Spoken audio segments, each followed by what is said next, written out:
अस्सलाम वालेकुम वीवर्स, मैं कुलसुम अहमद बात कर रही हूँ। आज हम पढ़ेंगे पॉजिटिव एंड नॉर्मेटिव इकोनॉमिक्स के बारे में। तो सबसे पहले देखते हैं कि पॉजिटिव एंड नॉर्मेटिव इकोनॉमिक्स है क्या। पॉजिटिव इकोनॉमिक्स का मतलब है कि जो हमारा इकोनॉमिक एरिया है जहाँ पर हम कुछ वर्किंग करना चाह रहे हैं, कोई पॉलिसी मेकर्स हैं, बजट मेकर्स हैं, बजट बनाना चाह रहे हैं या डेवलपमेंटल एक्टिविटी कोई होना चाह रही है, सबसे पहले हम उस एरिया, उस लोकेशन, उस रीजन को स्टडी करते हैं। हमें पता चलता है कि जिस चीज़ पे हम काम करना चाह रहे हैं, फॉर एग्ज़ाम्पल हम हेल्थ सेक्टर पे काम करना चाह रहे हैं, तो सबसे पहले हमने देखना है कि उस एरिया का एक्चुअली करंट हेल्थ स्टेटस क्या है, वहाँ पे किन किन ग्राउंड्स पर हमें काम करने की ज़रूरत है, किन किन चीज़ों को हमें इम्प्रूव करने की ज़रूरत है। तो जो इन्फॉर्मेशन हमें करंट सिचुएशंस की मिल रही है वो हमारा पार्ट है पॉजिटिव इकोनॉमिक्स का, और जो इनिशिएटिव हम उसके रिस्पॉन्स में लेंगे वो सब कुछ होगा नॉर्मेटिव इकोनॉमिक्स के तौर पर।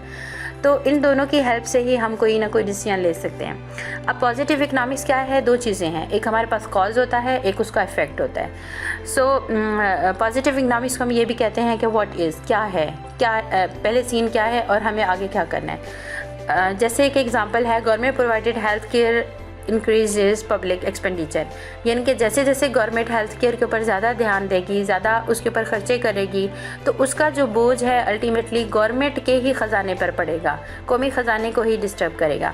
तो ये जो चीज़ है ये एक इन्फॉर्मेशन है कि आपने हेल्थ सेक्टर पर ख़र्चा किया, उस खर्चे का बोझ पड़ गया सरकार के ऊपर। तो ये सीधी सी बात है, इसलिए इसको हम बोलेंगे पॉजिटिव इकोनॉमिक्स। अब चलते हैं नॉर्मेटिव इकोनॉमिक्स की तरफ। नॉर्मेटिव इकोनॉमिक्स में क्या होगा कि हम लोगों ने देखना है कि भाई होना क्या चाहिए।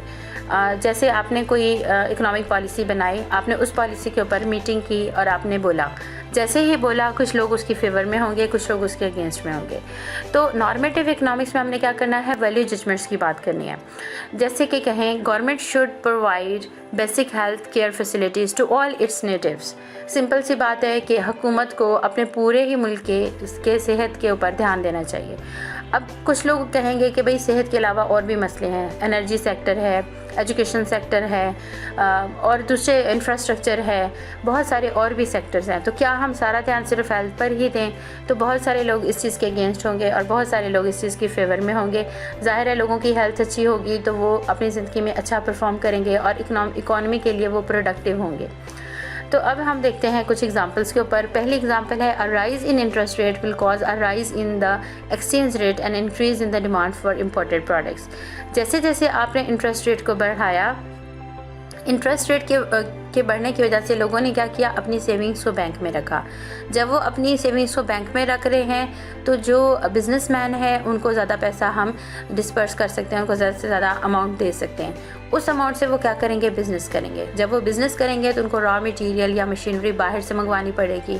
तो इसका सीधा सा इम्पैक्ट किस पे पड़ रहा है, हमारी इम्पोर्टेड प्रोडक्ट्स पर।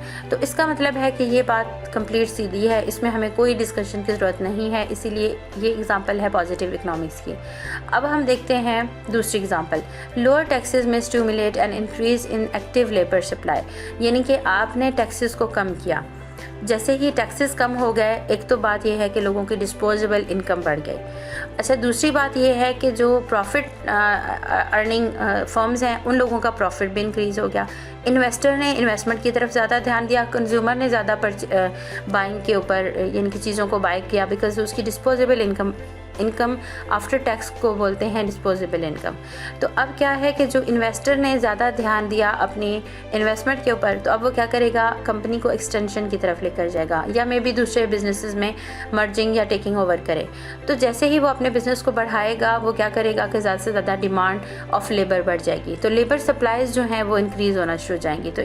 तो ये जो सारा सीन है ये भी पॉजिटिव इकोनॉमिक्स का है। अच्छा, आते हैं अब तीसरी एग्जांपल की तरफ। A national minimum wage is likely to cause a contraction in demand for low skilled labour. This is also example of positive statement. उसके बाद देखते हैं, the UK economy now has lower unemployment than Germany, ये भी positive economics है। The American stock market has boomed in recent years, ये भी सीधी सी बात है, तो ये भी हमारा पॉजिटिव एग्जांपल की स्टेटमेंट्स हैं।